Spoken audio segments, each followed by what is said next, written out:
told him my age because he never asked me. So this is what was the interesting thing, is that he came to this whole conclusion about who I was without ever asking me.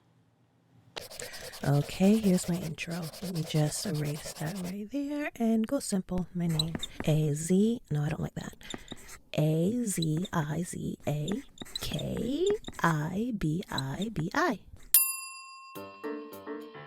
Hey, I'm Aziza Kibibi, and welcome back to my channel. If you are new here, welcome. I'll just briefly introduce myself. I am the eldest daughter of an award-winning music video director who was a pedophile.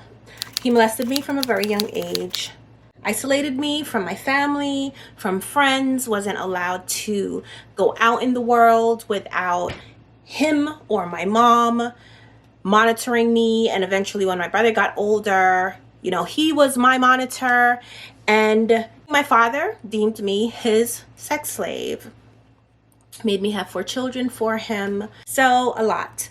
I didn't escape him until I was 24. So that's just the brief. And of course, you can imagine that with that comes a lot of struggle, challenges, emotionally, physically, and psychologically, that I have worked through. If you enjoy exploring taboo topics, talking about the human experience, and just life in general, make sure you subscribe. Hit that subscribe button if you haven't already, and also like this video. Give me a thumbs up and share it.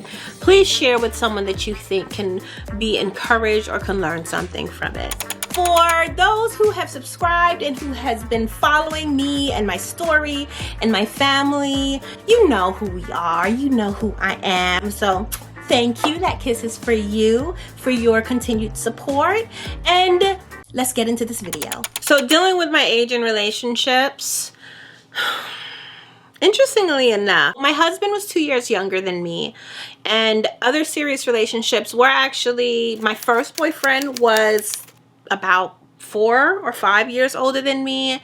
I had another relationship, another one of my boyfriends. He was, wow, I was 4 years older than him.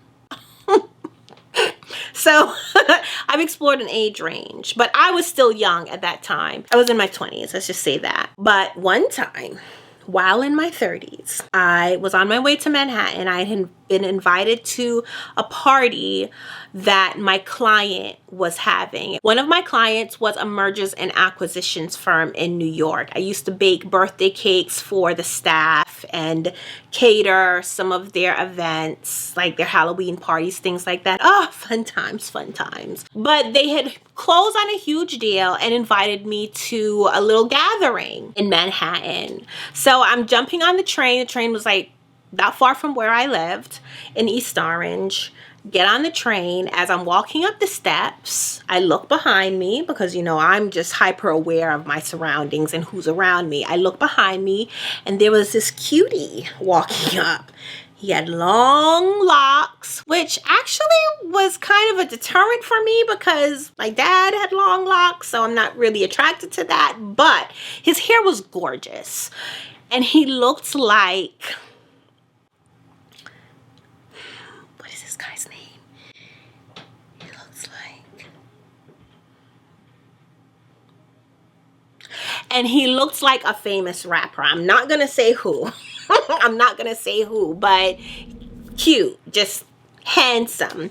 And he had that like confident energy. He was dressed nice. Oh my gosh, he had on this gorgeous coat. Anyway, needless to say, I was feeling a little flirty. Get up to the platform, and I decided to position myself. Ladies, you know how we do. We know how to just position ourselves just so, not too close, but not too far, just an eye shot. So after a couple of minutes, there's an announcement saying that the train was delayed. So this gentleman asked me for the time. I told him, and he took that opportunity to continue conversation. Turned out he was a filmmaker. It was his birthday. He was going into the city to see Spider-Man After Dark. And we got on the train. We talked the entire time. It was chemistry right away. Go to my event. We part ways. he asked before we parted ways, we exchanged numbers. He texted me, we communicated, he asked me out the next day. We get together the next day.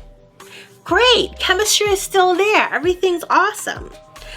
We are on the phone like almost every day after that first date. And then one day, he called me, angry as hell. He was going off. He was very upset and felt very betrayed because I misrepresented myself. Now, how, pray tell, could I have misrepresented myself? Let me tell you.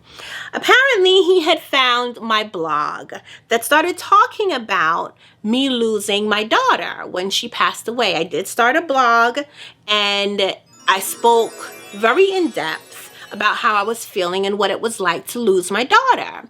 And through that blog, I exposed my age.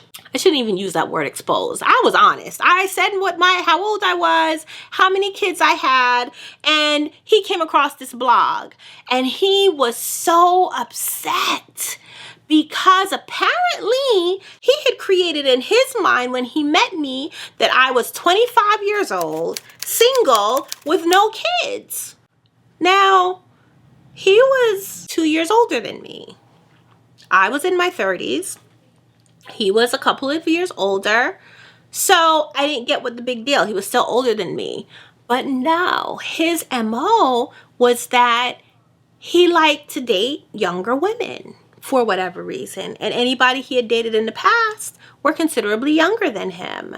So he felt duped because he thought that I looked young and I looked just, I guess, free.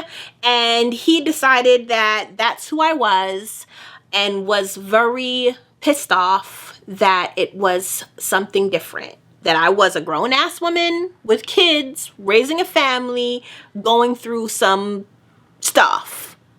He wasn't too thrilled. Mind you, y'all, I never told him my age because he never asked me. So this is what was the interesting thing, is that he came to this whole conclusion about who I was without ever asking me. He had decided that it was over. We wasn't going to see each other again. And I was like, okay, fine, cool, all good. But that didn't last very long because 2 days later, he was blowing my phone up and the rest is history. You know who you are. Sin que me juzguen con mis amigas cantando rolas. Que me aprecien, pero no tanto. Quiero estar sola. Estar soltera, no disponible y siendo moda. Yo te quiero, pero déjame.